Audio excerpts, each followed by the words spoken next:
Officers Meeting. Today we're going to discuss several things in relation to all of our EEO officers for agencies or for universities. We're going to have our welcome and accomplishments by our Division Director, Nancy A. Strike. We will also have our diversity and inclusion updates done by Gina Streety, our diversity and inclusion consultant within OSHR. I will be doing the EEO plan requirements for 2020 for the 2021 EEO planning year. We will also have a panel discussion about EEO plans, and that will be facilitated by myself. And we're going to now go ahead and start with our program. And Nancy A. Strike, the Division Director of Diversity and Workforce Services at the Office of State Human Resources, will begin with the welcome and accomplishments. Nancy? Hi, good morning, everyone, and welcome to the 2021 EEO Officers Meeting. It's hard to believe that we are already midway through January of 2021, so things are moving quickly. We wanted to, as we do in normal course, get everyone together in January to talk about the upcoming EEO plans. I think we can reassure you there's nothing dramatically different in the EEO plans this year from last year. Same general content, obviously the same deadlines associated with that, same consultation opportunities. So a lot of this should be familiar. If it's not, we certainly are here to help with any questions that you may have at any time during the process between now and March. So no worries there. We have a great team put together that is available to help you with any and all questions or comments that you may have. Before we get into the details of the specifics for the 2021 plans, I did want to spend just a little bit of time with you talking about the year 2020 in review. There were a lot of topics and issues that are pertinent to equal employment opportunity and diversity and inclusion that may not necessarily fall under the umbrella of the EEO plan, but we want to just spend a few moments talking about some of those things and making you aware of resources and updates. Also wanted to remind everyone the Office of State Human Resources, our diversity and inclusion team consists of Wendy Wills, who's leading this meeting today and is the point person for the EEO planning process. Also, Gina Streety is on our team. She joined us last year.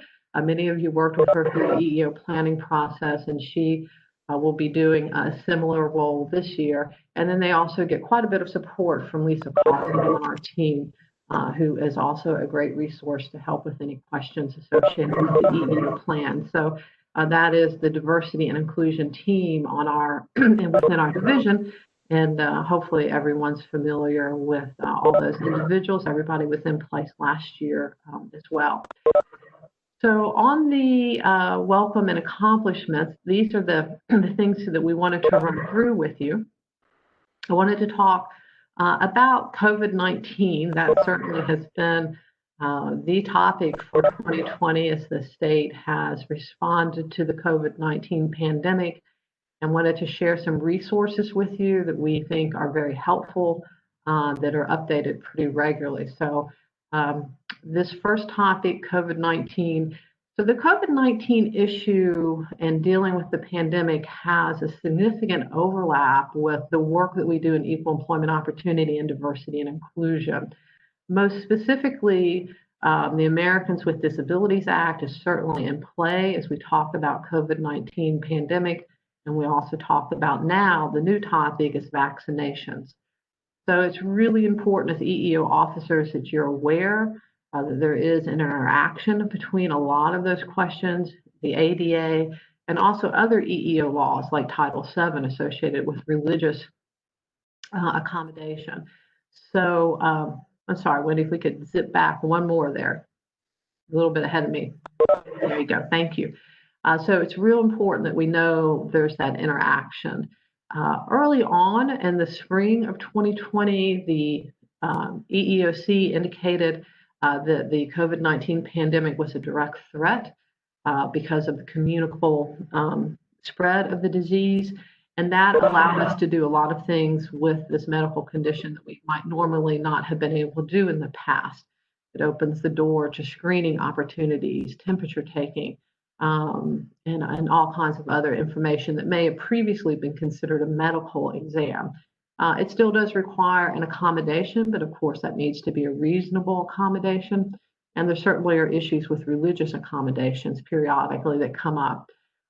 So you need to be well versed and kind of stay abreast of the current thinking on COVID-19 and the ADA and other EEO laws. So one of the very, very best resources that we can refer you to is a publication by the EEOC, and you see the URL there. And I know that Wendy's going to send these slides out to you afterwards, but it's what you should know about COVID-19 and the ADA, the Rehabilitation Act, and other EEO laws. This document was most recently updated actually just a few weeks ago to add a new section, Section K, that discusses vaccinations. The general idea is that vaccinations could be required by an employer. Doesn't mean that they have to be required by an employer. Our most recent poll of agencies has indicated that we don't have anyone yet that is requiring that, but that could certainly change at any time. But there certainly is, if you decide to do that, considerations from the equal employment opportunity perspective that an agency or university would need to consider before moving in that direction. And this document does an excellent job laying those out. So we wanted to make you aware of that and also make you aware that that document is updated periodically. So you'll want to stay current on the information that's there. Also, the Office of State Human Resources has begun our own website that is dedicated to information related to a safe return to the work site and COVID-19. It includes FAQs that are updated regularly, and also really significant return to work documents. We have some furlough information out there. We have a variety of information that is gathered in that one place. So it's a good starting point for COVID-19 resources that are specific to the state of North Carolina. And so we wanted to make you aware of that site also, and it is updated. We're actually working on a couple new items to go there. One deals with disciplinary action in COVID-19. We're getting a lot of questions related to employees that refuse to wear maybe face coverings correctly or at all, or don't participate in social distancing. We're beginning to see final agency decisions associated with actions with employees who are having difficulties with that. So there will be adding information related to that particular topic in the near future. But again, there's lots of information out there. And the third resource, of course, is DHHS's COVID-19 response page. This is the latest and best place to go for those up-to-date figures if you're interested in what the current infection rate, positivity rate, death rates are associated with COVID-19. That page is updated daily and can get you that information very quickly if that's relevant and pertinent to the work that you're doing. But then there's also just a lot of resources at that website that also get your spot for the shot, the space where you can register for your vaccination or get information about registration for vaccination when individuals are eligible is on that website as well. So those are three COVID-19 resources that we use frequently, that we recommend, and wanted to make sure that you were aware of if you weren't already. Okay. The other accomplishment that we wanted to talk to you about, and this is pretty much from an agency perspective, because I know several universities are already doing this, but this spring and summer, we were able to launch our voluntary self-identification of disability form in Beacon. So one of the challenges that we've had has been getting folks to self-identify as an individual with a disability. And many of you will remember that in 2019, the governor signed an executive order that indicated the state of North Carolina was an employment first state and made employment first the policy of the state of North Carolina. We've been working, OSHR has been working in collaboration with the Department of Health and Human Services on several initiatives to try to extend and implement that executive order in a lot of different venues. But one that OSHR took the lead on was the implementation of this self-identification form in Beacon. And so now an individual and a Beacon employee can go onto the Beacon website and voluntarily self-identify at any time. It takes about 3 clicks. It's pretty short. The form, it mirrors the required form for OFCCP. We stay very much in line with the terminology and the questions there. And you'll see that we are working to bump that number up. So since June of this year, when the form was launched, we've had 1,179 individuals indicate yes, that they do have a disability. And we've had over 3,000 employees log in and actually update it one way or the other. So their choices are yes, no, or I choose not to report. So 3,100 employees within those 6 months went in and updated the record of those. About 30% or 1,100 of them indicated that yes. So we're seeing a strong positive response rate for folks that are self-identifying. And we continue to do some work in marketing this, and we'll continue to press this message with state agencies, and appreciate you doing that as well. Universities as well. I know you have an annual cycle of marketing and reminding employees about this, but as a state agency, anything you can do to help put this opportunity in front of employees through your marketing or reinforcing that, or even addressing strategies to make this obvious in your EEO plan would be really well received. We can't formulate great programs and great responses to the challenges and the benefits of individuals with disabilities in the workplace when we really don't have a good handle on the numerics that are supporting that. And so this is a first step. So we appreciate you, again, reiterating the availability of that form, either through your communications or newsletters or anything else. And OSHR will continue to do that on a statewide basis. A couple other issues we wanted to make you aware of. Last year, in addition to COVID and everything else that we've been dealing with, we did launch an Eeodf refresher course. So this is designed, it's a voluntary course, and it is designed for managers and supervisors that have not completed the Eeodf within the last 5 years. Essentially what this course is the virtual component, the 6 virtual modules that are in the Eeodf. So we are happy to make those modules available to your managers and supervisors to complete online. The assessment is a part of that. But for individuals, managers, and supervisors who have not touched EEO training within the last 5 years, we highly recommend this as a place to help them refresh. Those modules, again, if you remember, there are 6 modules dedicated to different components of equal employment opportunity and diversity. One component specifically on the Americans with Disabilities Act, another component specifically on harassment, diversity history is in there as well as several others. All of the information is updated and contemporary and current based on the current status of the law. And so we highly recommend that you as a team think about which managers and supervisors you would like to have enrolled in those. We really believe, depending on the reading speed and the completion speed of the manager or supervisors, you're probably talking about a 4 to 5 hour commitment. And of course, that can be spread out over a period of time. It doesn't have to be done in a week or something like that. So please know that that is out there and available. This does not require an in-person class, either, an instructor-led. There's no instructor-led component to this, either virtually or in the classroom. So again, this is completely virtual. Gives managers and supervisors a lot of flexibility to complete it at their convenience, but does allow us to refresh a lot of those important components.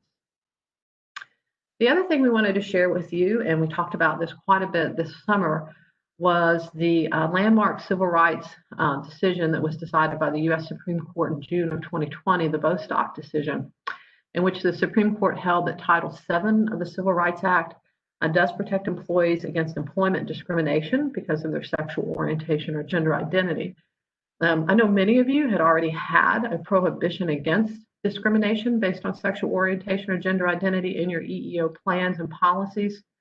The statewide policy was amended in June of 2019 prior to this decision. That added sexual orientation and gender identity to the policy, and that made it consistent with Executive Order 24 that the governor signed. But this decision really clarified that now there is federal law that supports that policy. And in addition, will make those protected classes a grievable issue, particularly externally. So not limited to an internal grievable issue at this point. So that is very much on the, the front burner in terms of sorting through the impact of this decision. We feel like we are in a good position with it, since again, we have the executive order as well as an updated policy that supports this. But wanted to make sure that everybody was aware that now there is federal law that supports that employment protection. And so we'll keep monitoring this, as I know there'll be other court cases that help bring some clarification to the extent and depth of this decision. But it was a really significant Supreme Court decision, some degree unexpected in terms of the strength and agreement among the court members about this particular issue. And so we are very pleased to continue working to help implement both the content and the spirit of this law through the EEO policy in our programs. So that was a very important and exciting time if you work in the area of employment law or employment rights. Okay. So the other thing before I turn away and give this back over to Wendy that I wanted to share with you is a couple metrics that we have collected through the division. We stayed pretty busy last year despite COVID and having to readjust to everything that we have had to adjust to this year. So this is information that's come out of Beacon. So it's Beacon specific, but I think it probably would be fair to say that it would mirror what universities are probably seeing as well. We do want to remind everybody as we start this that as you have a grievance in your state agency, we need that grievance to be logged into Beacon. And when they come to us for mediation, we'll be checking to make sure that that record has been begun in Beacon. We often have to go to Beacon to get these numerics, and so we really need them to be complete. Every grievance that's filed doesn't necessarily wind up in front of the Office of State Human Resources, and so it's really important that when you do get those grievances, that you do initiate that Beacon record for us. But based on what we have at the end of the year, you'll see all the different grievances that were filed, and these were issues. These are not the number of employees that filed a grievance, but these are the issues that they filed. So as many of you know, one employee might file a grievance, but it may have one or more issues associated. For instance, someone may say that they were discriminated against and retaliated against. So that would be two issues for one employee. Nonetheless, you'll see that discrimination and harassment are making up 74% of the grievances that were filed with the state last year. That is really the vast majority is still in the arena of discrimination and harassment. We're spending a lot of time, and I know y'all are as well, talking about those issues and thinking about those. Policy violations, which generally the majority of them they are dealing with disciplinary actions, grievance associated with that makes up the remaining 21%. And our retaliation number really was surprisingly low at only 4% of those. Retaliation tends to be still a very common question that we get, at least at the Office of State Human Resources, but we had less grievances associated with that than previously. So that gives you a quick overview of what kind of grievance information, grievance filings that we're seeing.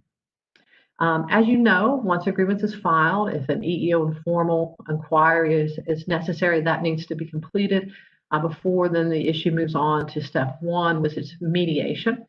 The Office of State Human Resources runs the statewide mediation program. We have about 300 certified mediators that on a volunteer basis will mediate every case that comes to the Office of State Human Resources. So we always take the opportunity to say thank you. I know many of you serve as mediators as well as EEO officers or HR directors.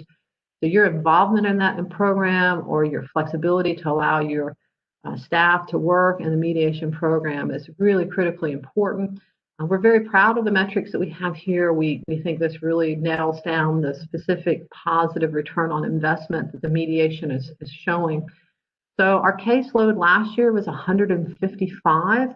That's a little lower. We're generally running about 200, 220 a year. So we put most of that on kind of the conversions everybody was making associated with COVID. But that's still quite the number that we processed last year and completed 155 total mediations processed by OSHR. You know that there's a lot of steps involved in those. You get 1 to 2 mediators plus the respondent plus the grievance. So there's a lot of logistics going on to get those 155 completed. 30% of those 155 were actually resolved at the mediation, which means we got an agreement. So a third of those were resolved right there on the spot. And most importantly, what we call kind of the success factor, 58% of those cases did not go on to step 1. So overall, through mediation, either because of mediation or because the employee decided not to move on to step 2, even if the case did not resolve at mediation, you see 58% of those grievances that were begun in mediation did not move forward to step 2. So we feel like that's a positive outcome for the state in terms of having less of those go to a final agency decision or an external decision, and also a very positive outcome, we hope, for the employee, that they feel like they are being heard and have some, response and get the information that they need to feel better about their concern or their dispute. Very quickly, because I'm about up with my time, we are also continuing to process settlements. Last year, we processed at the Office of State Human Resources 19 settlements, which is, again, slightly lower than what we've been processing in previous years. But we did process $2.1 million in settlements, the average cost being over $100,000 per settlement. So again, a good reminder that, we have a lot of opportunity for settlement in the conflict resolution process. But anything we can do to get these situations resolved early is to the benefit of the employee and the state. So again, that's why we think these mediation numbers are very, very important. As a reminder, any legal employment settlement you go into with a subject employee is required to go to the Office of State Human Resources and OSBM for review and approval. So again, any employment-related settlement with a subject employee needs to be reviewed. We look at it for HR policies to make sure that everything that the state has agreed to is something we can legally do. And we also then send it to OSBM to make sure that all the money is available that we're committing ourselves to. Also send that to Beacon if you're a state agency, to make sure that we're doing a process there that needs to be done. So we continue to look at those in our office. And the last metric, I believe, that we want to share with you is the final agency and final university decisions, which is step 2 of the grievance process. So you'll see that last year we processed 68 final agency and final university decisions. 53 were agencies, 15 were universities. We continue to ask for up to 10 business days to review those decisions. We usually get 1 or less business day to review those decisions to ensure that they're completed within the 90-day legislatively required time frame. And we will always work with you to do it just as quickly as we can. But any lead time you can give us on that would be really, really helpful. These cases are generally really complicated. Y'all are sending complex supporting information and documents that have to be reviewed. They go through our employee relations team as well as our legal team. So there's several steps in there as we take a look at that. And again, we're not trying to overturn anything that you're doing. We're trying to ensure that the state is making the very best case it possibly can for itself and has looked at all the factors that could be relevant. And we always like to tell agencies and universities, if it gets to us and we can't understand it, or your rationale for it, odds are an ALJ probably is not going to be able to understand the facts or the rationale either. So we want to give you some feedback on things we think could be added or clarified to make sure that you're presenting your case as clearly and completely as possible. Again, those come to us. We had the 68 last year. It was a little bit of an increase over the previous year when we did 66. So we continue to see a lot of cases moving towards step 2 for those final agency and university decisions. And as many of you know, Carl Dean is the lead employee relations consultant with the Office of State Human Resources. He and Lisa, again, who is a little bit of everywhere, we certainly always appreciate her flexibility. Will do everything they can to get those decisions turned around to you just as quickly as possible, and happy to talk with you in advance about anything that you may be thinking of in terms of a final agency decision. I think, Wendy, that was my last metric, if memory serves, and wanted to just see if there were any quick questions. I'll look in the chat or verbally that anybody would like to ask about. Someone did have a question, Nancy. Okay. That question was, will there be anything to implement something similar to what we have with the voluntary self-identification for universities through the banner services? I would probably have to defer to Chris or Dawn on that question. My understanding is that several universities are doing this already. And so I don't know that it's a system-wide, but more campus by campus initiative. But Chris or Dawn, if you wanted to address that, we certainly would turn the floor over to you real quick. This is Dawn. I think you're right. I don't know the ins and outs of each institution, but yeah, not on a system-wide basis to my knowledge. And it looks like we have that UNC Wilmington is already doing this in Banner. So certainly there's some opportunity there to collaborate with your other universities to see how they're approaching this. But again, we saw a very positive response. We hope to continue to grow that response and ask agencies or ask employees at least annually, if not more frequently, to update that record for us. Any other questions or comments before we move on? Thank you, Nancy. As you can see, we have a lot of accomplishments that we've had within the division, and we're going to dig a little deeper into those accomplishments and go into some updates that we have within the diversity and inclusion segment of diversity and workforce services. And I'm going to turn it over to Gina Streety, our diversity and inclusion consultant within diversity and inclusion. Gina? Thank you, Wendy. As she said, I'm Gina Streety, and I am going to speak a little bit about our 2021 proclamation events, and I will also speak very briefly about the new EEO training calendar.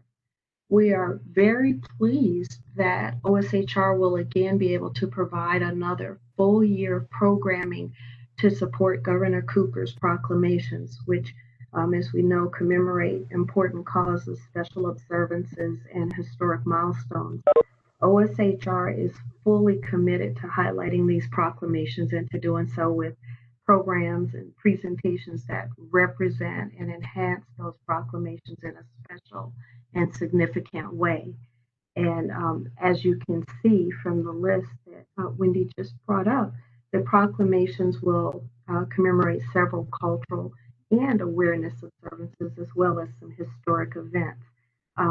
You can see the list, but I will tell you that Black History Month, Women's History Month, Irish American Heritage Month, those are coming up very quickly. And we do have some dates and things set up. OSHR's goal is, again, to underscore these proclamations, but we want to do so through programs and presentations that are informative, relevant, entertaining, and very meaningful to state employees. So the program plans that are underway will feature guests from a pool of noted authors and scholars. We have cultural performing artists, acclaimed historians, even some social activists that are doing really great work around awareness activities and services. Right now, we are confirming, solidly confirming, they're pretty much confirmed, but solidly confirming dates for February through June with a February and March date. I'll say it's February 10th and March, but until you hear from us, don't carve it in stone, but those dates look like they will be dates for events for Black History Month and also for Irish American Heritage Month. But once everything is solidly confirmed, we will let you know. So please look out for the announcements to show up in your Outlook inbox. And be sure to save the date on your calendar because we would really love for you to join us. As for the EEO training calendar, I hope you can see that there. The courses that will be offered are ADA, which is going to be a focus on employment aspects of Americans with Disabilities Act of the ADA, and also a reasonable accommodation. And all of these states, by the way, cover the current month through August. And we have conducting workplace investigations, which is pretty self-explanatory and a really great course. Employee relations, which is going to cover instruction on employee relations and disciplinary or grievances. And then we have, it's a relatively new course, Fostering a Culture of Belonging. And as it says there, it addresses why diversity and inclusion require belonging to be optimal. And I was asked to share a little bit more about that and the link to engagement, employee relations and performance, and also in creating effective work teams. And all I will say is, since it's new, I was asked to say more, and all I can say about that is that cultural competence is really very important because more than anything else, it encourages us and acknowledges that we have to, if we are to be our best, we have to be accepted of differences. Differences not just in culture, but in appearance or behavior, or even background and education, especially in beliefs. All of that. And this is crucially important now, especially for managers, and that's highlighted in this course. It's more important for managers because given where we are now as a nation, we can all agree that this is something we all need to look at developing, this cultural competence in building these stronger, more cohesive relationships and high-functioning work teams. Really, when you think about it, it's almost impossible to do that without having cultural competence. So that really is what I can tell you about that course. You see the dates there. And to register for any of the courses, simply log into the NC Learning Center with your ID and username and just select on the calendar the date you want and the training session, and that's it. And if you have any questions, Carl Dean is your contact, and you see his information there. And I went through my portion of this pretty quickly, which I knew I would. But if there are any questions, I'm happy to answer them. And Nancy, if there's anything else you'd like me to share, just let me know. I knew I wouldn't have a whole lot to say with this segment that isn't really right there and able to share succinctly. Yeah, thank you, Gina. I did want to just congratulate everybody, Gina and Carl and Wendy. All of these classes this year were completely changed to a virtual environment. They were all classroom-led instruction prior to March of last year. And so in fairly quick order, we undertook the opportunity to convert these to an instructor-led virtual format. That was not as easy as we thought. It seemed like it's not just as simple as transferring your PowerPoint presentation. There are a lot of steps involved in making these trainings engaging and giving an opportunity for participant interaction. So again, these are all virtual sessions through June. And in July, I think we're even going out to some point as we continue to deal with the pandemic.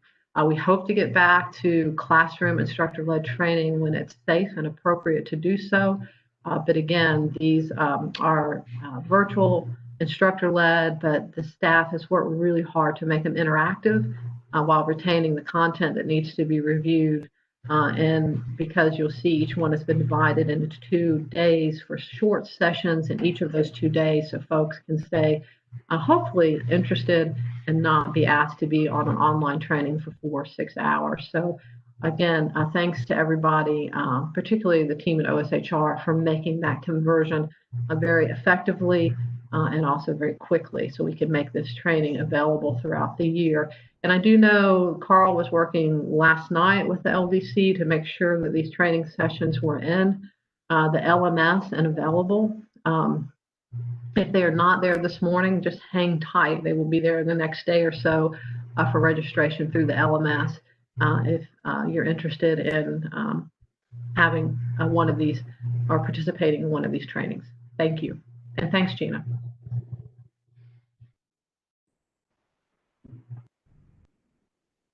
Thank you, Gina. I'm getting a lot of notes within the chat about the new courses. We will be sending out this training calendar, the listing as well. So you will receive this training calendar listing so that you can have it to reference, because these courses cover from January through August of this year. So this will cover you for a good majority of the year. So just look forward to receiving this calendar and registering for the courses. And we are getting a lot of positive feedback on our newest course that's taught by Gina, again, the Fostering a Culture of Belonging. And Gina, I wanted to let you know that people are really anticipating attending all of our classes, but especially the new class. I'm seeing a lot of feedback within our chat on that. And that's wonderful.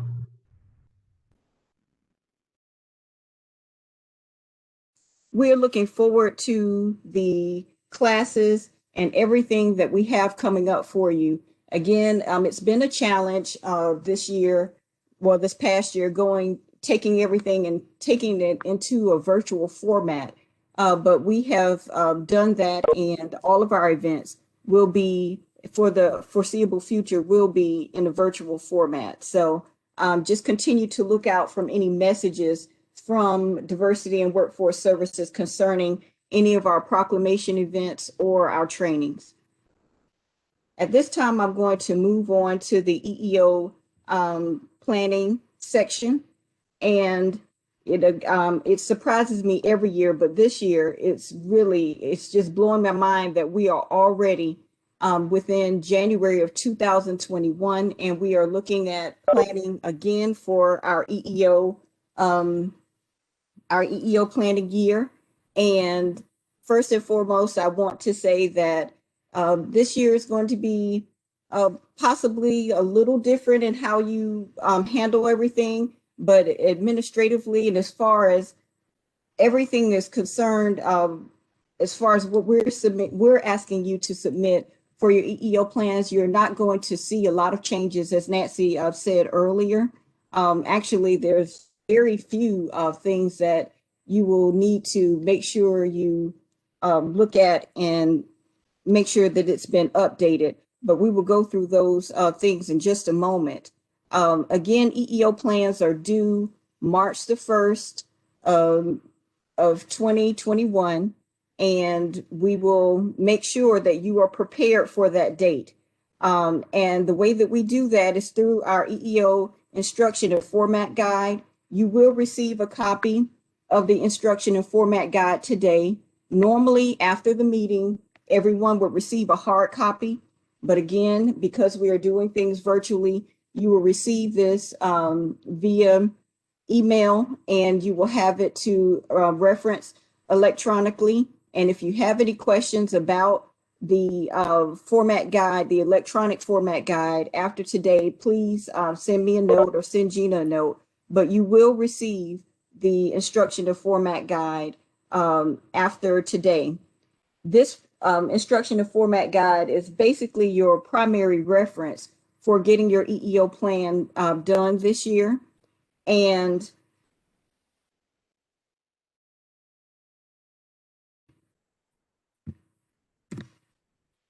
your EEO plan will be submitted this year online. This last year, our pilot program was so successful. We are going to have an entirely electronic submission this year.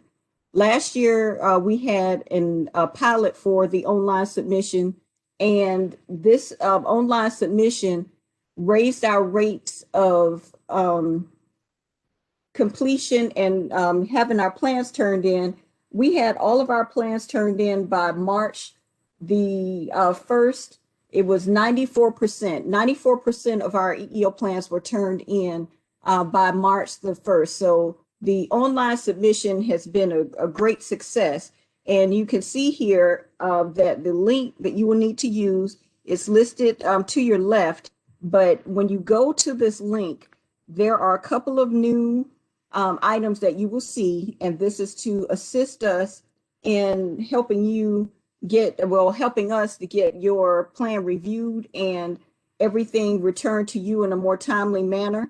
So you will notice that we have also included the name of the EEO officer and also the agency head and university chancellor or university chancellor name and email address. And we also have the HR director's name and email address. We are requesting that information again to make the process even more seamless for you and even more expedient. So you will notice that there are a couple more questions that we have for you when you're submitting your plan online. But if you go to this link, you will see that those additional items are included there. Now, a very important part of what the agency EEO officers look at as far as their data is concerned, I know that you get your information out of Beacon, and for our university EEO officers, you get your information out of the UNC HR Data Mart. And when you go to the Data Mart, UNC HR Data Mart, all of your data that you need will come out of there, primarily from there. And I know some people also use some other software for their data, but your university's primary primary data source is the HR Data Mart. But for the agencies, their primary source for their data comes out of Beacon, and that will be primarily from the BO 170 report.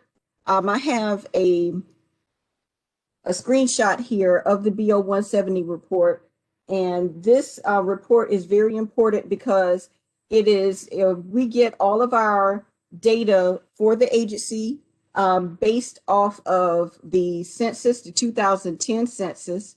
All of that information is going to be broken down by either your SOC subcategory or your SOC SOC categories. And from this, you will also get your job openings estimates report for each either classification or each category. So this is where you will get where you are reporting any type of goals and objectives that you have. Those goals and objectives will be based off of what you have within your BO 170 report. And again, that's a tab. The job opening estimates report is a tab within the BO 170 report. And if you specifically need some instruction on how to pull up certain functions of the BO 170 report up for you, I will be more than happy to step you through those things. And Gina will be more than happy to step you through those things within Beacon. And I'd like to take this moment to state as well that for any agency or university EEO officer, right now, this is a good time for you to start doing some preliminary planning for your EEO plan. So this will be a good time for you to run some quick reports within Beacon or HR Data Mart, UNC HR Data Mart, just to see if everything is functioning correctly. And if not, this would be a good time to see that so that you can report any issues to Beacon. So this is also a good time to, if you need to refresh yourself with the reports, and how to get them to come up properly for you, this will be a good time to do so. And also, I will, the universities will, I saw a note within the chat about they can go within the data mart and run these custom reports. And that is correct. I will step you through running the custom reports if you have any questions about that. But those are the steps that you would need to take. So thank you. But within the BO 170 report, again, you get your objectives. And if you're going out and doing your planning, this will be a good time for agency or university EEO officers to kind of reacclimate yourself with your data sources.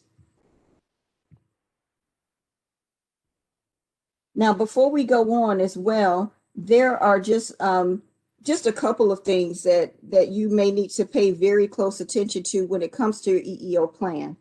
Again, Nancy hit on this one point, but I'm going to reiterate it, that you make sure that your EEO policy includes all of the protected classes listed in the April 2019 EEO policy.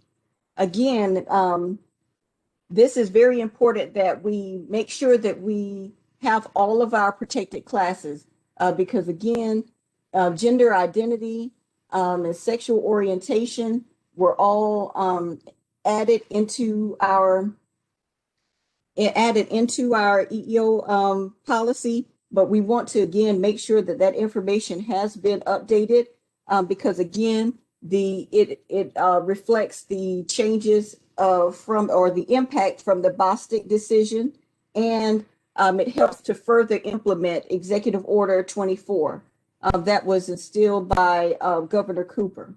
So we want to make sure that we have that, and you want to include the statewide, a copy of your statewide EEO policy in the 2021 EEO plan, and you can include that statewide policy within your plan. Most people put it in the plan and they also put it in the back as an attachment. And again, utilize the BO 170 report for the agencies. Make sure you're looking at the BO 170 report that's within the integrated HR payroll system or Beacon. And this is how we get our job openings estimates and our goals for the year. So this is one of the things that you're really going to make sure that you utilize as you're doing your EEO planning. And you also want to make sure that your EEO certification statement that is included within the plan. Normally your EEO certification statement is in the beginning of the plan, but make sure that you include the statement and that when you turn in your final copy of your EEO plan for the year, you make sure that a certification statement is signed, and it's signed by the EEO officer and by the agency head or the university chancellor. So make sure that those two things are, those two signatures are on the certification statement. Because if those things are not included on the certification statement, you're probably going to get some feedback from Gina or myself saying that we are going to need that signed certification statement. Another thing that we need to make sure that we look at is to ensure that our harassment prevention strategies are included in the 2021 EEO plan. And so just make sure that we continue to eliminate harassment in the workplace, but make sure that we include that information within our plan and that we're clearly communicating this information in our plan, that any type of harassment will not be tolerated either on our within our agencies or on our universities. And any employment objectives must be developed for specific race or gender groups. So in addition to the specific employment objectives that are identified in the EEO plan, you need to please continue to strive for objectives related to veterans and individuals with disability. And these things will include making sure that we stay consistent with the federal standards. This year, the standard for veterans is 5.7%. So if you are setting an objective, make sure that it meets that federal standard of 5.7%. And also, again, we are really looking to make sure that we are instilling everything with being an employment first state. And again, with Executive Order 92, this is something that we are constantly working to do. And we work with as well, we work with our recruitment division on this, and I will get a little more into that in just a moment, but make sure that you are listing your objectives for employees with disabilities, but you are also working as well with some of our other divisions within either OSHR or divisions within DHHS to recruit some employees with disabilities. And again, all plans must be submitted online within the link that I showed you earlier. So make sure that you are going to the to that specific link to submit your plan. When you do submit your plan, make sure that you take your plan, and if it's a PDF or whatever documents that you have, make sure that you include everything that you would like to submit within that one submission itself. And if there are any issues, that you get in contact with me, get in contact with me as soon as possible. I do have a question about the workplace harassment training. And at this time, I'm not sure of a class that will be coming up. I will defer to Nancy on that in just a moment. But as far as I know, the classes that we have at least through August are the ones that we will have posted on the LMS. And if you are submitting your EEO plan, I just want you to make sure that you go to our website and do so. But I'm going to take a step back and say that between now and March the 1st, or between now and mid-February or later, if you would like to submit a draft to us and just let us review it and work with you on your EEO plan, Gina and I are more than happy to do that. We have done that before in the past to assist you. So again, if you feel like you have some specific questions, or you would like to look at certain elements of your plan or elements of your data, just send us an email, and we will be more than happy to do that. And anything that you're submitting as a draft, like initially before the deadline, just submit that to us via email. But your actual submission, you will need to make sure you go to that online submission link so that your plan will be properly received and accounted for. And this screen that I have up right now, it shows both Gina and my name, and it shows our the assignments of the agencies and universities that we have.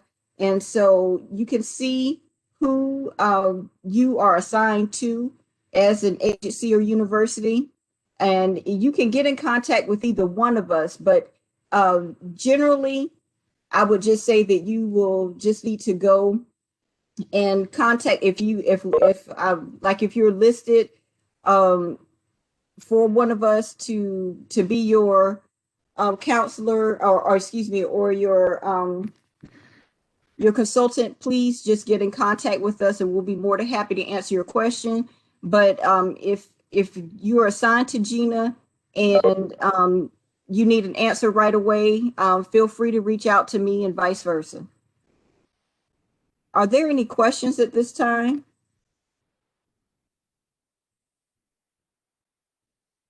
We are definitely looking forward to receiving your EEO plans. And again, I know that this year has been a challenge, and I know that it's been a challenge for everyone, but hopefully going and submitting your plan this way online this year, that will help to make everything a little bit easier for you as far as the EEO planning is concerned, and the submission of your plan, so that you have everything right there. And we will also contact you if we have any questions once we've received your plans and we're going through the review process.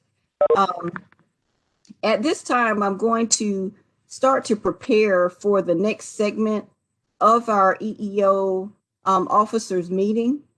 And I would like to request our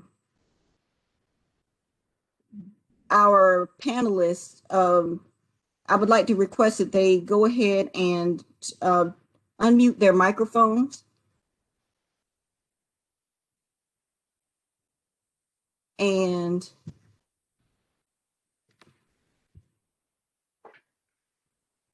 also go ahead and start their video.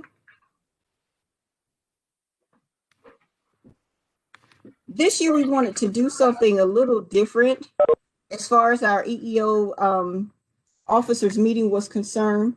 And what we wanted to do was to give our EEO officers the opportunity to communicate to you how they go through their own EEO planning. So we have with us today, we have two EEO officers, and also an EEO and ER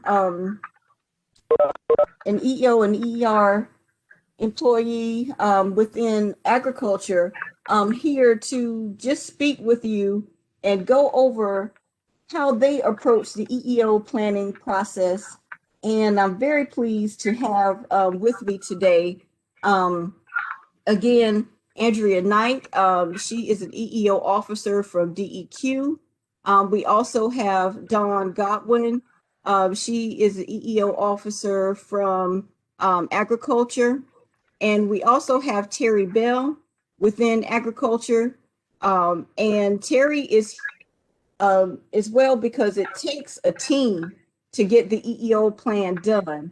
And as you know, you can't do this plan alone. And so Terry will be speaking from the perspective of a team member helping to get the EEO plan in place. And she works very closely with that. And I'm just going to now start and give each panelist an opportunity to introduce themselves and also tell us a little bit about their experience with EEO planning, either within agencies or universities. I'll turn it over to you, Andrea. Hey, good morning, everyone. I'm Andrea Knight, and I'm the EEO and Inclusion Manager at the Department of Environmental Quality. I've been with DEQ since September of 2017. So I've done a few plans so far with the agency. And prior to coming on with DEQ, I worked for 6 years at North Carolina Central University, also in the EEO area.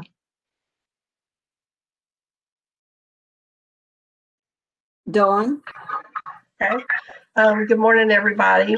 My name is Dawn Godwin, and I'm with the Department of Agriculture and Consumer Services. I'm officially the Employee Relations and EEO Manager, but I am designated as the agency's EEO Officer. Prior to coming to the Department of Agriculture in 2016, I was at DOT for about 9 years or so. And there I was the DMV HR manager, and then also for about half that time, and then the employee relations specialist, or an employee relations specialist for the other half of the time. So in my role at DMV, as the HR manager, I was responsible for analyzing EEO data for our division's job opening estimates, and I submitted information for our portion, for our division's part of the EEO plan to the DOT EEO office. I've also worked in HR at various other places. I started out at NC State, with also at the Department of Cultural Resources and DHHS, and I've served in different roles there, but always had some duties that were related, at least indirectly, to EEO. Primarily at those other agencies or at the university. Some of my duties involved reviewing hiring practices to ensure that our recruitment and selection process was consistent, non-discriminatory, and open and fair, as the policy says. Terry?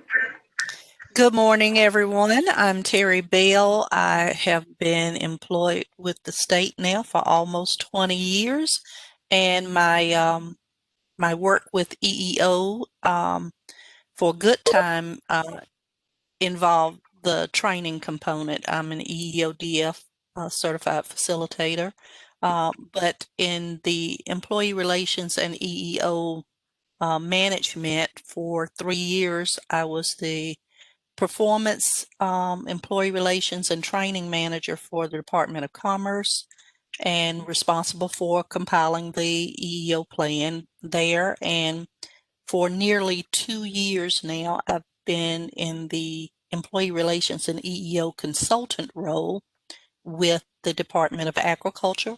And I work closely with Dawn Godwin. We do take a team approach. And part of my role as the EEO consultant is I'm primarily tasked with gathering the information and submission of the plan for her review and for the commissioner's review. Thanks, Terry. Now I'm going to move on to our first question. What are some of the most important tips that you would have for an EEO officer that's working on the EEO plan? Okay. You've said one. Just go ahead and start gathering your information as early as possible. And then I would also add to collaborate with the stakeholders.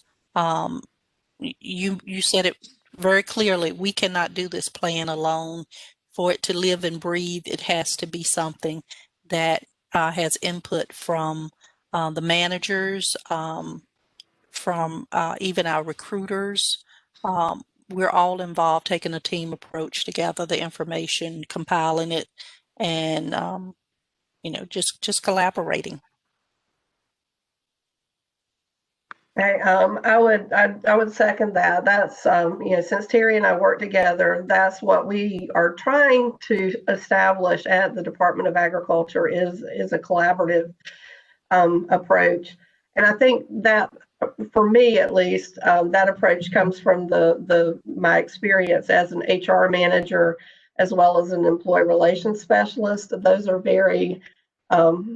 those are positions or roles that you have to be very collaborative. And so it just kind of naturally, when I came to Ag and became the EEO officer, it was just sort of natural for me to approach it in that fashion as well. And I would add, some of those specific stakeholders, management, as Terry mentioned, you mentioned recruiting. I would say other HR program managers as well, or other, like designated program consultants within your HR offices, because our plans do talk about HR objectives in training, for example, or benefits administration. So we really need that input as well. And if your agency is lucky enough to have an EEO committee, if you read about their role in the policy and the administrative code and everything, you'll see that that they can be a big help as well, and a great resource. with the EEO plan. Yeah, I would definitely echo everything that's been said so far. And I think the undercurrent for today, the recurring theme is start early.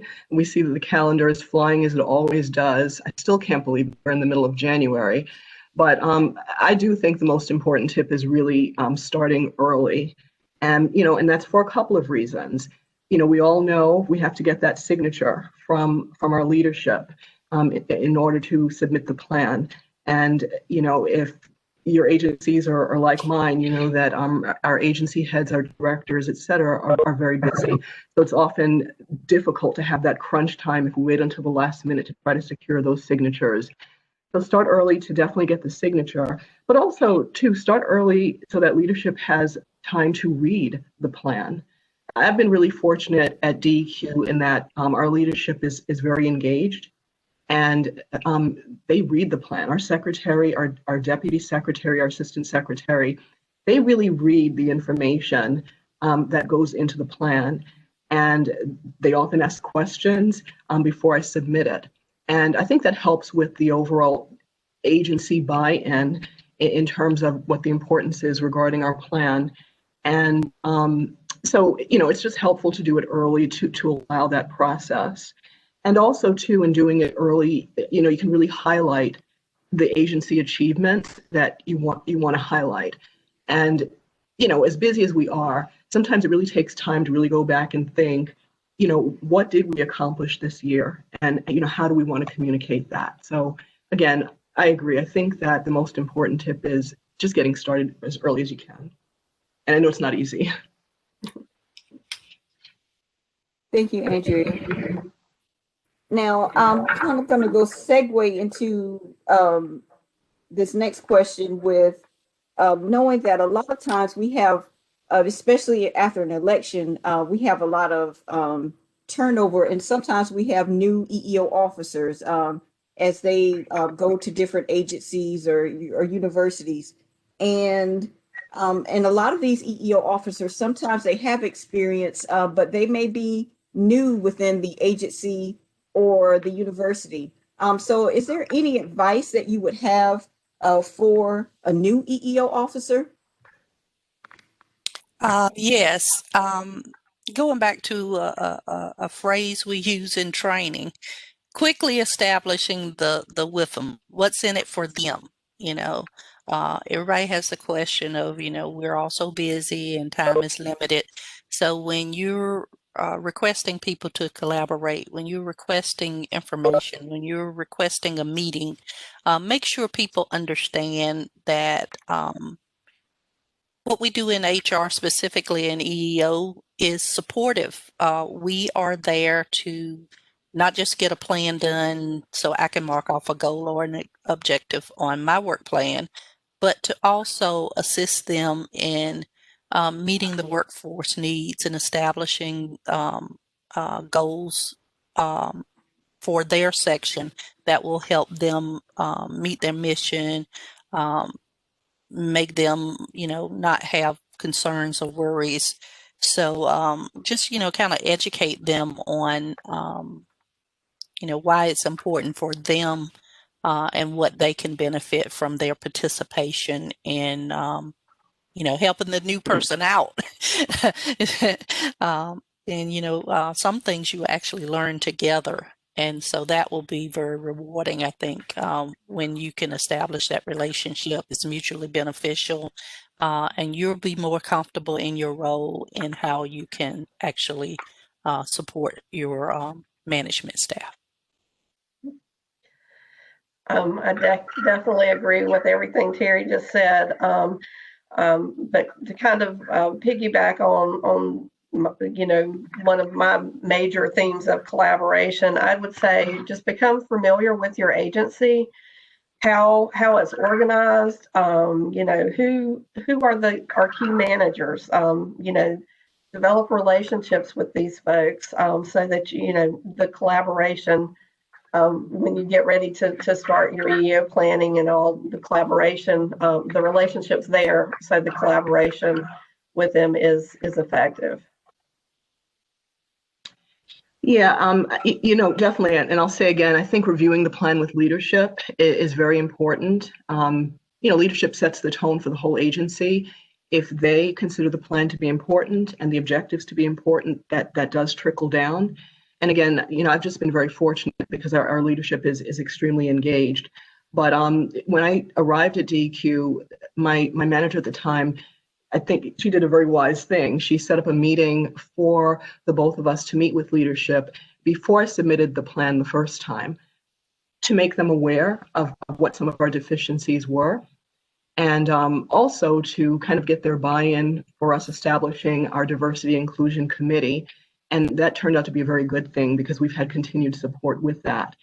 And also too, during the years, there have been times where I've set up meetings with our division directors. Our division directors have scheduled meetings, and I know on at least 2 occasions since I've been there, I was able to get on their agenda and talk about why we do the plan, why it's important, to kind of avoid, and we all know, for us, it's important. We know why we have to do this, and we know the importance of our demographics and our efforts.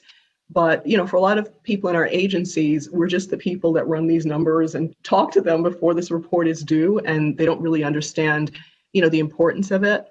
But, I think meeting with division directors, meeting with the stakeholders to discuss with them the importance of the plan and how they play a role in it is important. And, just kind of establishing that relationship so that, I always kind of joke in my head and said, I always wanted to establish a presence in the agency so that when they see me coming, they're not kind of, running.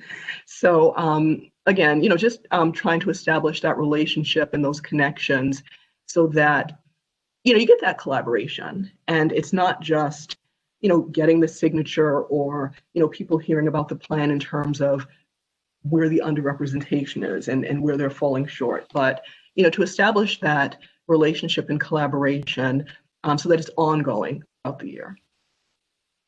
To piggyback on the collaboration, from OSHR standpoint, I would just recommend that you get in contact with us within diversity and inclusion. Gina and I are here, and we are also here to help you with your EEO plans. So once you speak with your managers and your supervisors, and you're doing your plan, if you have any other questions, once you start writing your narrative and you're getting ready, feel free to reach out to us. And most importantly, and it's not just for the new EEO officers, but for all EEO officers, after today, you will get the new instruction and format guide. This instruction and format guide is like that's your roadmap to doing your EEO plan every year. So make sure that you follow what's in the what's within the format guide. This year as well, we added a checklist at the back, so you can look at the checklist and make sure that you have every part of what you need for the plan before you submit it. But again, make sure you reference the planning and format guide, and most importantly, reach out to us and to others so that we can collaborate and assist you in getting your plan submitted and submitted on time. We are kind of crunched for time, so I'm going to move on and see if there are any questions within the chat. If you have any questions for our EEO officers that are here right now.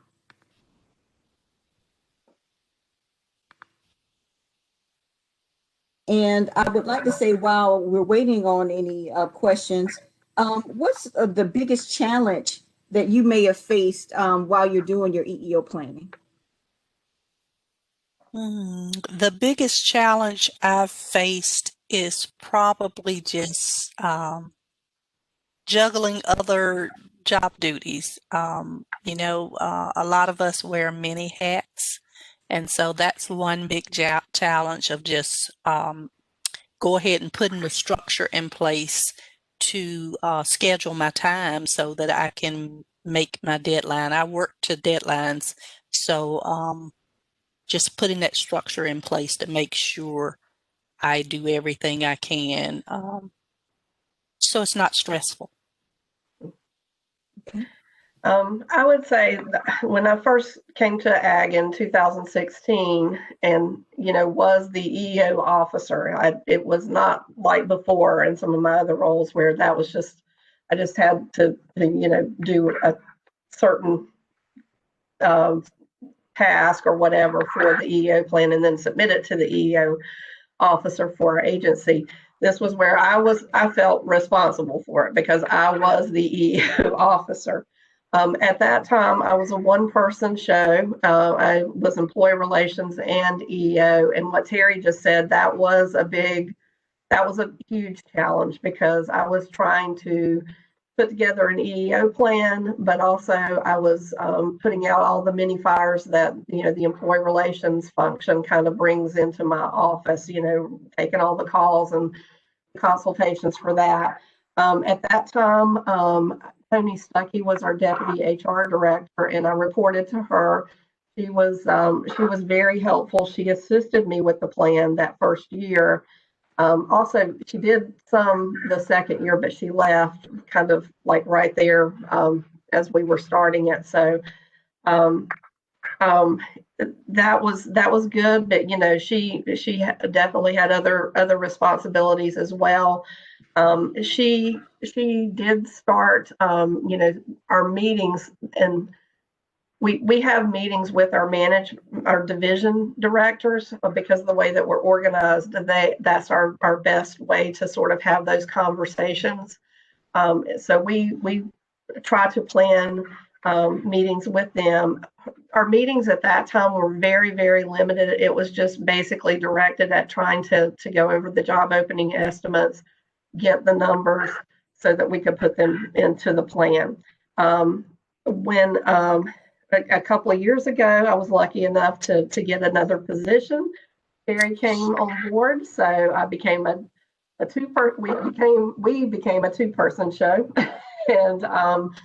And so once she came on board, I decided to try to expand those meetings. And some of the things that Andrea mentioned about explaining roles and all of that, we incorporated that into our meetings. So our meetings became more than just trying to collect numbers and get the numbers for the reports.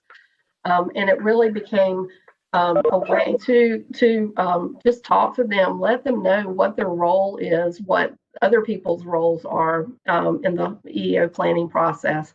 And then also to give them updates about EEO programming and everything. So we sort of expanded the meetings, and we're trying to follow that same model this year. We also brought the division's recruiter along with us last year so that they could hear. So when we started talking about, what are some recruiting efforts that we can try to get involved with, are there professional organizations that we might want to connect with and all of that? The recruiters could hear all of that because they're the ones that are actually going to, assist management with making those sorts of connections. So we keep sort of expanding on things. So I'd say, some of the things that have happened to sort of get past the challenges, first of all, the additional position and to having Terry involved with me, but also just looking at expanding those meetings. How can we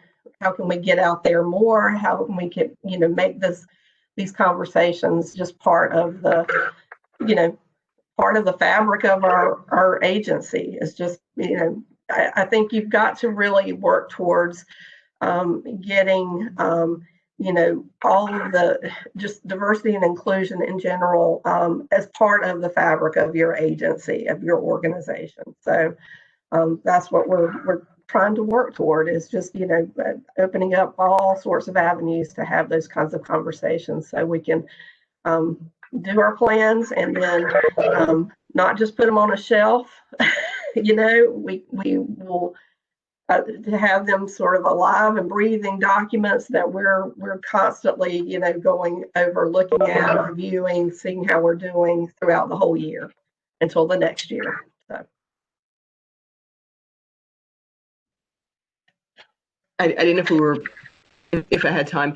Definitely just to piggyback on what Dawn was saying, one thing that one challenge is always making sure that we have that contact with all of our division directors at DEQ. So for the past 2 years, what we've done is when I've met with division directors, I've met along with our recruitment manager so that, we're meeting at the same time, discussing, the objectives that we've met, offering them our services in case they have ideas in terms of how to better recruit or to help meet those objectives. And just trying to increase that presence, as Dawn said, because it's always a challenge, after the plan is written, how to, communicate it throughout the agency during the year and make those numbers mean something. So, that has been one challenge. And, again, one way that we've tried to meet that challenge is by kind of meeting as a team in terms of, EEO and recruitment and trying to meet in that way. Okay. And one quick final question from one of you. What is your day-to-day responsibility with other functions within HR, like employment, recruitment, or training? Do you have any other functions or responsibilities within HR as Yes, far and as EEO is concerned? I have to chuckle when I hear that because there's so many other things that I'm sure we all do.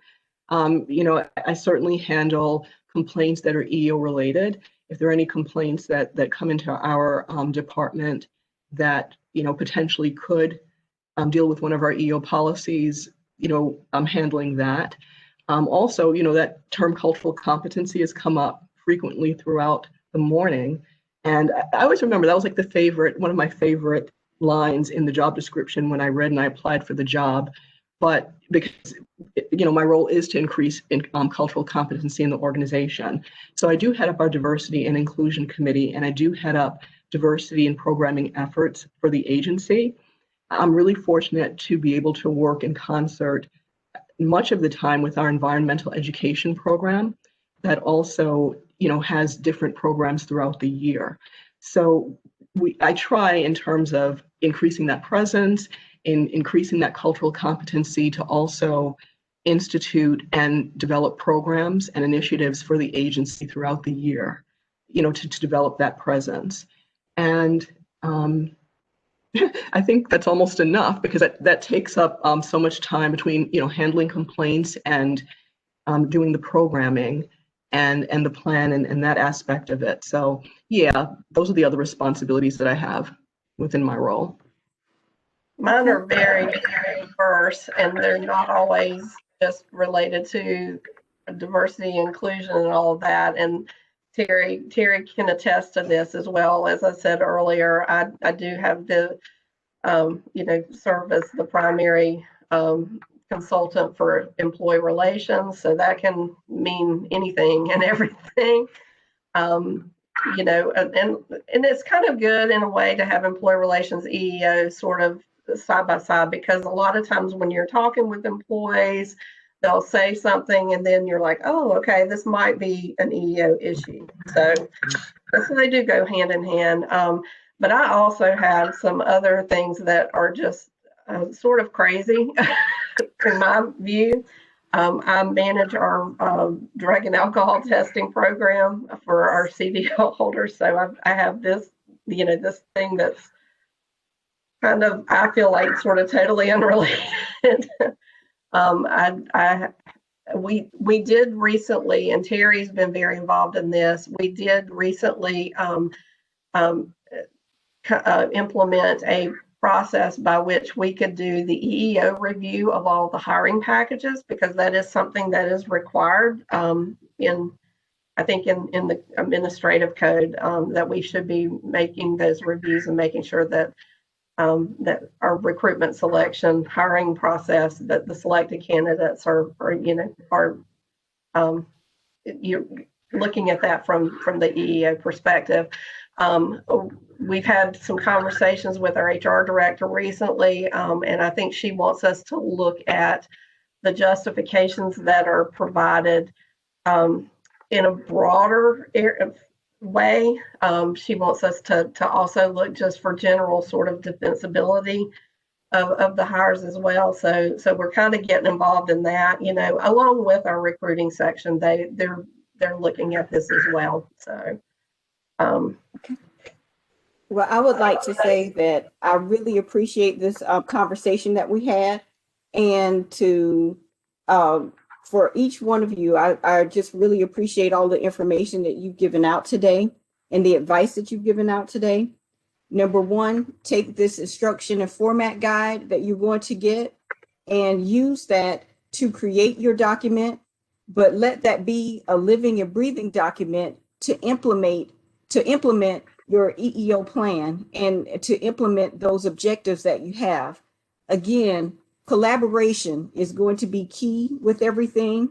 So once you get the format guide, you do your plan and you go on to those next steps. Collaborate with the supervisors and managers within your department, but also with recruitment, and look at recruitment as well within OSHR. Joanne Sullivan is representing our recruitment division today. She was here earlier, or still here within our meeting. But look to OSHR as well to work with us to go and look at recruitment and how we can go out and help you strategize for some more